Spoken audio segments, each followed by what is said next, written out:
Hello, good morning students. बेटा 11th class में अपने पास चैप्टर 9 चल रहा है सीक्वेंसेस एंड सीरीज। इस एक्सरसाइज में 9.5 के एक्सरसाइज में हम आपके पास 5th क्वेश्चन तक कंप्लीट कर चुके हैं। अब चलते हैं इसके क्वेश्चन नंबर 6 में। 6th क्वेश्चन में आपको 2 जीपी दी हुई है। फर्स्ट जीपी आपको दे रखी है 5, 10, 20 एंड सो ऑन। और बेटा सेकंड जीपी दे रखी है 1280, 640, 320 and so on. First GP में फर्स्ट टर्म तो आपके पास है 5, फर्स्ट टर्म को एच डिनोट करते हैं, और common ratio second term upon first term करें या third term upon second term करें, इस तरीके से जब करते हैं तो वो आपके पास आ जाएगा 2। ठीक है, फर्स्ट टर्म हो गया, कॉमन रेशियो हो गया। अब इसमें आप nth टर्म बताएंगे तो जीपी में nth टर्म का फॉर्मूला होता है A are raise to power n-1, A 5 है, आर 2 है रेज टू पावर n-1। इसके बाद जो सेकंड जीपी है इसमें फर्स्ट टर्म को ए से कैपिटल ए से डिनोट करें, क्योंकि ए के क्वेश्चन में फर्स्ट टर्म 2 जीपीज में फर्स्ट टर्म को स्मॉल ए से डिनोट नहीं करते, फिर उनमें कुछ डिफरेंस नहीं रह पाएगा। तो यहाँ फर्स्ट टर्म है 1280। कॉमन रेशियो आपके पास है 640 को 1280 से डिवाइड करेंगे 1/2 आ जाएगा। इसमें nth टर्म का बिल्कुल वही फॉर्मूला होगा A R raise to power n-1, लेकिन ए और आर कैपिटल लेकर के चले और कैलकुलेशन करें। अब इस क्वेश्चन में आपसे ये पूछा गया है कि इन जीपीज की कौन सी टर्म बराबर होंगी, तो हमने मैं ऐसा मान लिया कि इनकी nth टर्म बराबर होंगी nth term of the first GP is equal to nth term of the second GP.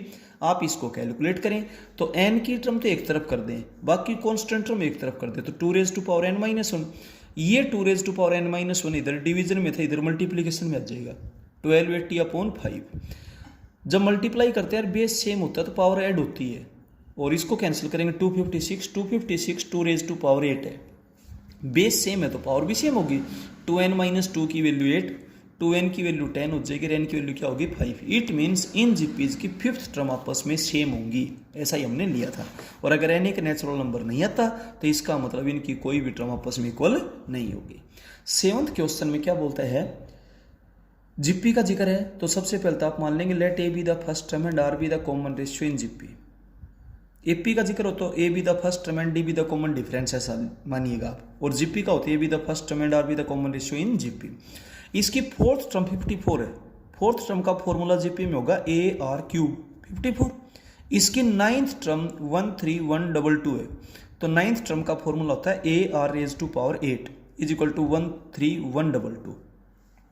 अब देखिए सेकेंड टर्म को फर्स्ट टर्म से सेकेंड इक्वेशन को फर्स्ट इक्वेशन से डिवाइड करेंगे, तो r raise to power 5 is equal to 243। 243 को 3 raise to power 5 लिखें, जब पावर सेम है तो बेस भी सेम होगा, तो r की वैल्यू 3 हो जाएगी। अब r की वैल्यू आप चाहे फर्स्ट में पुट करें चाहे सेकंड में पुट करें, 3 पुट करेंगे, 3 का क्यूब 27 इधर डिवाइड में आएगा, तो a की वैल्यू आपके पास 2 हो जाएगी। फर्स्ट टर्म आपके पास है, कॉमन रेशियो आपके पास है, तो जीपी का फॉर्मूला क्या होगा A R square a are cube and so on. और एपी का फॉर्मूला होता है a plus d a plus 2d a plus 3d and so on. इस बात का बेटा ध्यान रखें, क्योंकि एपी उसको बोलते हैं जब हर जगह डिफरेंस सेम हो, second term minus first term is equal to third term minus second term is equal to fourth term minus third term and so on. और जीपी उसको बोलते हैं हर जगह रेशियो सेम हो, second term upon first term, third term upon second term, fourth term upon third term and so on. Clear है ये था। अब चलते हैं इसके क्वेश्चन नंबर 8 में। देखिएगा क्वेश्चन नंबर 8 में जीपी का जिक्र है, सबसे पहले let A be the first term and are be the common ratio in GP. इसकी थर्ड टर्म फर्स्ट टर्म के स्क्वायर के बराबर ये दिया हुआ है, तो थर्ड टर्म का formula A R square a से एक ए कैंसिल हो जाएगी, r square is equal to a हो जाएगा। 5th टर्म 64 दे रखी है, तो 5th टर्म का फॉर्मूला होगा A R raise to power 4 is equal to 64। A की जगह आप क्या पुट करेंगे R square, R raise to power 6 is equal to 64। ये 6 पावर है तो इधर भी 6 पावर होनी चाहिए, इसको प्लस 2 रेज टू पावर 6 भी कह सकते हैं और माइनस 2 रेज टू पावर 6 भी कहा जा सकता है, क्योंकि कॉमन रेशियो में भी पॉजिटिव में भी नेगेटिव, तो आर की वैल्यू प्लस माइनस 2 हो जाएगी। और ए आपके पास 4 होगा, आर की वैल्यू चाहे प्लस 2 ले चाहे माइनस 2 ले। अब 2 केस बनेंगे, ए 4 और आर प्लस 2, A4 और R माइनस 2। और जीपी आपने बनानी है तो जीपी बनाने का तरीका होता है A are square and so. ठीक है बेटा, तो 2 रिजल्ट्स आपके पास आएंगे। 9th क्वेश्चन में देखिए जीपी का जिक्र है, तो सबसे पहले तो आप लिखेंगे let A be the first term and are be the common ratio in GP. इसकी फोर्थ टर्म 10 है। जीपी में फोर्थ टर्म का फॉर्मूला होता है A are cube is equals to 10। इसकी सेवंथ टर्म 80 है, तो सेवंथ टर्म का फॉर्मूला होता है A are raise to power 6 is equals to 80। अब आप सेकंड को फर्स्ट से डिवाइड करेंगे, ए से ए कैंसिल हो जाएगा, R cube is equals to 8। जब ये क्यूब है तो इधर भी क्यूब में लिखो, तो 8 को 2 रेज टू पावर 3 लिखेंगे तो आर इज इक्वल्स टू 2 हो जाएगा। क्लियर है। जब आर की वैल्यू 2 आप चाहे फर्स्ट में पुट करें चाहे सेकंड में पुट करें, ए की वैल्यू आपके पास 5/4 हो जाएगी। अब फर्स्ट टर्म आपके पास है, कॉमन रेशियो आपके पास है। अब बेटा आपसे क्या पूछी गई है, लास्ट टर्म दे रखी है 2560। लास्ट टर्म का फाइनल टर्म मानेंगे, A are raise to power n-1। A और आर दोनों पुट कर दें, 5/4 इधर मल्टीप्लाई में इधर डिवीजन में जाएगा तो 4/5 हो जाएगा। सोल्व करेंगे तो 2 रेज टू पावर 11। अब 2 raise to power n-1 is equal to 2 raise to power 11, क्योंकि यहाँ 2 की पावर है यहाँ भी 2 की पावर ही होनी चाहिए। पावर को पावर से कंपेयर करते हैं तो n की वैल्यू 12 आएगी। इट मीन्स इस जीपी की ये 12th टर्म है। अब चलते हैं क्वेश्चन नंबर 10th में। क्वेश्चन नंबर 10th में क्या बोलता है, let A be the first term and are be the common ratio in GP. GP का जिक्र था, फर्स्ट टर्म हमने ए मान ली, कॉमन रेशियो को आर मान लिया गया। इस जीपी की थर्ड टर्म 4 है, तो थर्ड टर्म का formula A R square is equals to 4 हो गया। ठीक है। अब ये बोलता है शुरू की 5 टर्म्स का प्रोडक्ट कीजिए, product of first 5 terms, first terms into second term into third term into fourth term into fifth term. देखिए first term a, second term A r, third term A R square, fourth term A R cube, fifth term A R raise to power 4। अब इसको solve करेंगे तो 1 2 3 4 5 ए raise to power 5 हो गया। Are की पावर 1 2 3 4 जब मल्टीप्लाई करते हैं बेस सेम होता है तो पावर ऐड होती है। अब आप 5 पावर को बाहर ले लीजिए, ए रेज टू पावर 1 और आर स्क्वायर, और इसके बारे में आप ऑलरेडी जानते हैं इसकी वैल्यू 4 है, तो 4 रेज टू पावर 5 जो कि 1024 होती है, ऐसा आपसे पूछा गया था। अब चलते हैं क्वेश्चन नंबर 11th में। क्वेश्चन नंबर 11th में बोलता है कि एपी की 3 कंजेक्टिव टर्म्स है जिनका सम दिया हुआ है। तो जब एपी की 3 टर्म्स का सम दिया हो ना, तो एपी की आप 3 टर्म्स मानते हैं, ए minus D, a plus D, और इनका सम 21 है, तो ए की वैल्यू आपके पास 7 आ जाएगी। अब क्या बोलता है कि सेकेंड टर्म में से तो 1 सब्ट्रैक्ट कर दीजिए, रिड्यूस मीन्स कम करना, और थर्ड टर्म को 1 इंक्रीज कर दो तो नंबर्स जीपी में हो जाते हैं। अब ये नंबर्स जब जीपी में हैं तो इसका मतलब कॉमन, एपी में होते हैं तो कॉमन डिफरेंस सेम होता है, और जीपी में होते हैं तो कॉमन रेशियो सेम होता है। Second term upon first term is equals to third term upon second term. आप क्रॉस मल्टीप्लाई करेंगे, सोल्व करेंगे, डी की वैल्यू -5 और 4 आ जाएगी। अब 2 केस बनेंगे, ए की वैल्यू 7, डी की वैल्यू -5, तो नंबर्स आपके पास क्या होंगे।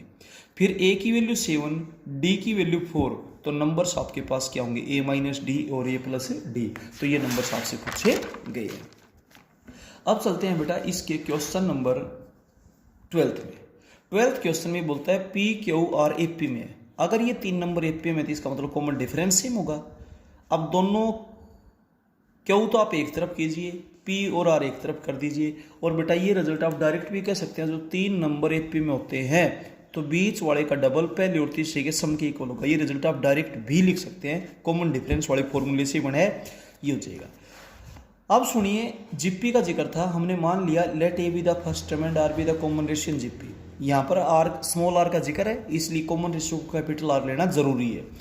PV term A R raise to power P -1, qth term A R raise to power Q -1, rth term A R raise to power R -1। इनको अगर आप लगातार लिखोगे तो खुद जीपी में होंगी, जीपी में होंगी तो कॉमन रेशियो सेम होगा, qth term upon pth term is equals to rth term upon qth term.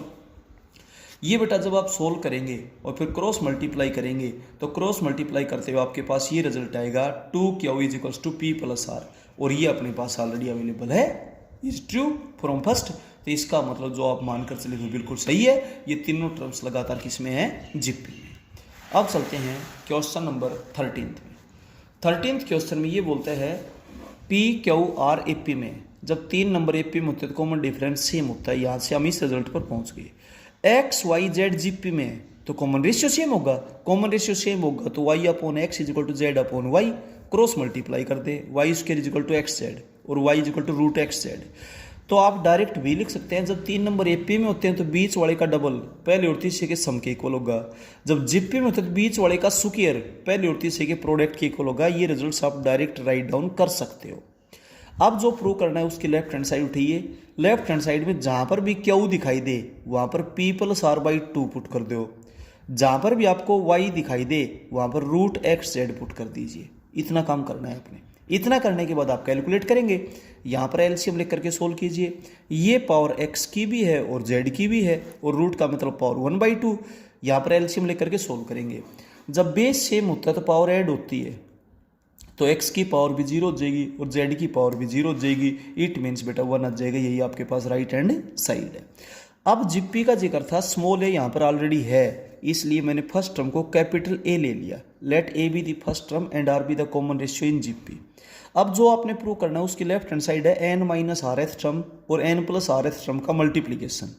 GP के nth टर्म के बारे में आप जानते हो, ए आर की पावर n-1, यानी कि जो भी उसमें से कम करो, हो गया।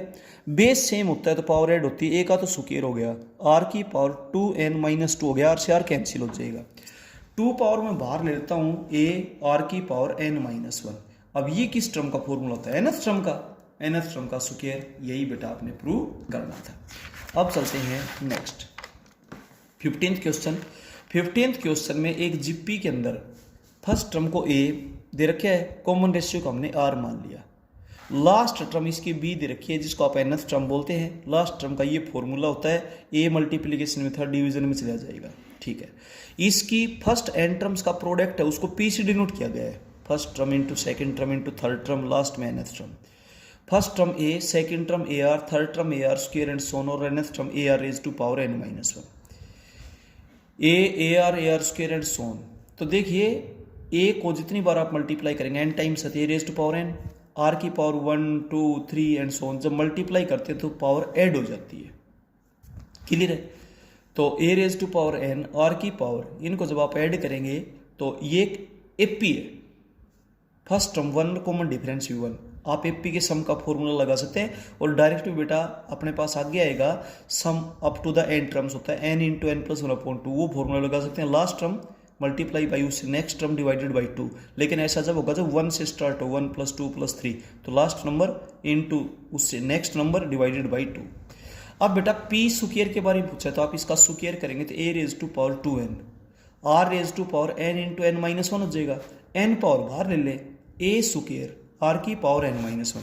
ए स्क्वायर को a × a लिखे, ए फर्स्ट टर्म, ये कौन सी है? Last term B, A B raise to power n। यही आपके ने प्रूव करना था।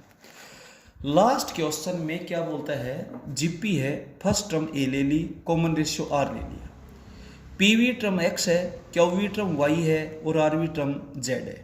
पीवी टर्म का फॉर्मूला होगा A R raise to power p-1, qth term का फॉर्मूला होगा A R raise to power q-1, rth term का फॉर्मूला होगा A R raise to power r-1। अब जो प्रूव करना है उसकी लेफ्ट हैंड साइड आपने ले ली। x की जगह x की वैल्यू पुट कर दो, y की जगह y की, z की जगह z की, ठीक है। अब लॉग की प्रॉपर्टी होती है log of a × b, log of a + log of b। कल तो हमने ये प्रॉपर्टी लगाई, लॉग ऑफ a × b वाली, ठीक है। अब इसको दोनों के साथ अलग अलग मल्टीप्लाई करेंगे तो लॉग ऑफ a की टर्म अलग छाट ली, यहाँ भी लॉग ऑफ a है, यहाँ भी लॉग ऑफ a है, यहाँ भी लॉग ऑफ a है, ये टर्म्स अलग करती है। और फिर ये टर्म अलग करेंगे तो यहाँ पर लॉग की पहले प्रॉपर्टी लगेगी, log of a raise to power b। Log of a raise to power b होता है, पावर आगे आ जाएगी b लॉग ऑफ a, तो यहाँ पर पावर आगे आ जाएगी p-1 लॉग ऑफ r, यहाँ पर q-1 लॉग ऑफ r, यहाँ पर r-1 लॉग ऑफ r। और ये टर्म्स इकट्ठी करेंगे, यहाँ भी 0 हो जाएगा, यहाँ भी 0 हो जाएगा, 0 + 0 क्या हो जाएगा? 0। यही बेटा आपने प्रूव करना था, ठीक है।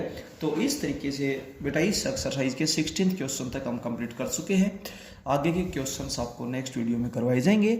और एपी हो तो बेटा एपी के अकॉर्डिंग चले। nth टर्म एपी में होती है a + n-1 × d, और सम ऑफ n टर्म्स होता है n/2 × 2a + n-1 × d। अब फिलहाल आपके पास जीपी चल रही है। जीपी में nth टर्म होती है A are raise to power n-1। A means first term and R means common ratio. तो इस तरीके से बेटा आपको बिल्कुल अच्छे से पता होनी चाहिए कि एपी है तो एपी के अकॉर्डिंग चले, जीपी है तो जीपी के अकॉर्डिंग चले। एपी तो आपकी 10th क्लास में आई हुई भी है, उसके मुताबिक आप कर देंगे, बट जीपी ये है उससे भी आसान टॉपिक है। ध्यान से देखें, सुने, समझें। Okay, thank you.